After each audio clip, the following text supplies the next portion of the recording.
Good afternoon, everyone. This afternoon, I'm going to be talking about one of my favorite subjects, which is reading and the benefits of reading. So we'll start off with some of the obvious, the kind of language learning and literacy, and then how that affects you academically, leads to academic success, and then of course, graduation and then lifelong success. But then there'll be a couple of other things I want to talk about. There are other benefits of reading. One is the family bonding that occurs, including the fact that it can help repair and prevent toxic stress, which we'll talk about a little bit later. And then the social emotional learning that can come from books.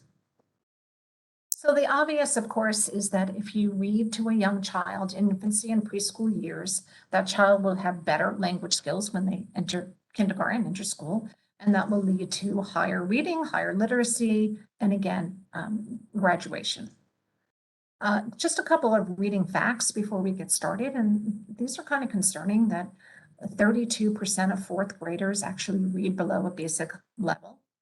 2/3 of adult prison populations are functionally illiterate. And a child who's not reading at grade level by the end of first grade has a very high chance of not reading at grade level by the time fourth grade ends. And the reason that's important is we go through two phases with reading. We spend the first few grades, the first, second, third, fourth grade, learning to read. And then once we're past that, we don't teach our children to read anymore. They've got the phonics down, they've got the sight words down. And then what happens is we actually need to read to learn. So as you approach middle school and high school, now you're getting into content. So I'm not working on reading anymore. I'm working on reading social studies and reading science books and reading literature. So it's so important that these children learn to have their reading skills by the end of fourth grade. And if those who don't have a higher incidence of other academic issues and will often drop out of school. There's something else called the word gap that I want to talk about. And it's the fact that if a parent reads a book to a child every day, one picture book to a child, they provide exposure to an extra 80,000 words per year. So that means if you add that up over the course of time, if you read to a child every day before they enter kindergarten, that child then is exposed to 1.4 million words than if that child has not been read to. So they hear more words, they learn more words, and there's a real gap between children who have had reading and children who have not been read to. And the reason for this, and this is kind of what I want to make sure people understand, is the reading is the only way to expose our children to unique words. So we have about 5,000 words that are kind of the most common words we use in the English language in our normal conversation, back and forth, or at work, or again with our children. But that's just 5,000 words. In order to learn other words, you have to be exposed to them somehow. And that's what books do. They help children to learn new and unusual words that we don't use in our everyday life. So for example, when you're talking about a rhinoceros or a dinosaur, we're not using that in our everyday conversation. There's not a rhinoceros walking around in the backyard to label. And other words like treasure or magical, these are words that children learn in a book. They don't learn in everyday life. So books expose them to those words. And that's why if you read books together, you will have a larger vocabulary. And books, the other thing about books I'll talk about is the fact that books can be used to describe emotions. And again, those are things we also may not be talking about in early life in our everyday conversations. Early brain development, we've talked about this in other CHAMP series before, but remember the brain architecture is formed even before birth, and then the majority of it in the first few years of life, that there's millions of connections occurring on a regular basis. And this brain architecture, these synapses are so important in laying the groundwork for our brain development, our language, and our intellect. So again, this is kind of the trajectory that early talking to your child in life can predict school language when they go to school. Children who enter kindergarten read to learn, and they are more likely to succeed academically. And then students who graduate college, of course, do better. They make the higher salaries. So again, this is the benefits of early reading. I'm going to talk about reading tips now that might be helpful for as you read with your child. One is just kind of choosing a book together, and children love reading the same book over and over and over. And don't be alarmed and don't try, you can let them do that, because as you repeat those words and as you repeat those phrases over and over, that's when those synaptic connections in the brain form, and that's how we learn our language. There's something called dialogic reading, which is really about having a conversation over the book. And remember, a lot of why children do well is because they are just learning more vocabulary and they're talking about more vocabulary. So especially between the ages of 2 to kindergarten, you're really trying to make a lot of the reading into a conversation. Reading in a conversational way, you're following the child's interest, you're having the child repeat, you're having them expand on what you're saying. So I'll go through some examples. So first of all, when you're reading a book, and a child may have very little language at this point, you can say something like, "What does the doggy say?" You're kind of prompting the child to say that. Then you kind of repeat back, "That's right, the doggy says woof, woof." And then kind of you can expand on that. So you know the child's talking about animal noises, and you can say, "And the cat says meow." Then you can kind of prompt again if you want, if you think the child understands. "What does the cow say?" And then there's something called completion. Completion, again, is now letting the child kind of fill in what they've learned when they've repeated the same book now 25 times. "Good night, house, good night." And then you take a break and let the child fill in the word and point to the picture. And again, they then feel like they're reading with you. You can do some recall. So ask them some questions. You're trying to get that memory going. "What did the cow jump over?" You can ask them open-ended questions, such as, "What time of the day do you think it is? It's dark. What time of the day?" And then as the child gets a little bit older, you start to ask some what and why questions, as for the preschoolers. "What is the lady whispering? Why do you think she's whispering?" Remember, it's not just about how often you read together, but it's also about how you read together. So we want to kind of start conversations about the stories. We want to label the objects in the pictures, and we want to even describe the feelings of the characters. Another important part about reading is building relationships. So again, it's bonding. So you may have heard of the 3 R's for school readiness. People think of reading, writing, or arithmetic, but the American Academy of Pediatrics has what they call 5 R's to help children with school readiness. And the 5 R's are to build those critical social, emotional, and language skills to help support healthy brain development and help us learn. And the 5 R's are read, as we've talked about, read together, read every day with your child. Second is rhyme. Rhyme is a good way to start those phonetic skills. And at the same time, again, it's fun, it's bonding, play, cuddle with your child every day. Routine. Children love routines, and they like that predictability and know that they're going to be safe, and we're going to repeat the same things and have the same fun. So you try to develop routines around mealtime, around sleeping, around family fun. Reward your child with praise for successes to build their self-esteem and to promote positive behavior. And the last one is relationship. Again, develop a strong and nurturing relationship with your child as the foundation for healthy development. So again, getting back to how we read together, you don't even need to have words in the book. You can make up your own story. You can use a wordless book. You can ask the child, "Do you remember when? Do you remember when we first got our first puppy? Or do you remember when grandma came for a visit?" And that way the children can relate to it in their own life. And remember, again, it's not a one-way street. You're trying to have the back and forth of the conversation.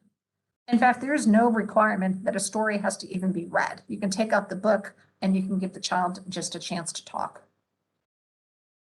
Now, there's something called toxic stress and adverse childhood events.